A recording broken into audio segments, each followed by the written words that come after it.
জামাইদের এবার বাটা দেবে। এই যে গুছানো রেডি হয়ে গেছে, দুই জামাই বসে গেছে বাটা নেওয়ার জন্যে। বলে জামাই সেজে আমি হাজির হয়েছি। এই যে শাশুড়ি মা বাটা দেওয়ার জন্য রেডি।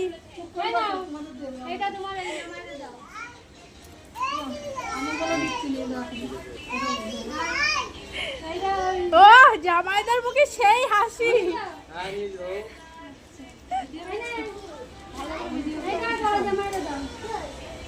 মেশো আর বাবা এটা হলো আমার জামাই জামাই কি করে জামার কালার কি করে এক হয়ে গেল? ওই তো ম্যাজিক।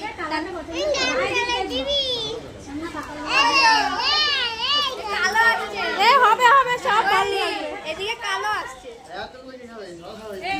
আরে আজকে শাশুড়ি মা যত্ন করে দিয়েছে সারা বছর একদিন। আচ্ছা আমার বাবুরা দিকে দেখা এদিকে তাকাও। বাবু লজ্জা পেও না। এই যে আমাদের বাবু। আমি দেবো আমি দিইনি কিন্তু আমার মা দিয়েছে। তোর মেয়ের দিকে জামাটা গায়ে দিয়ে বারান্দার লাইট না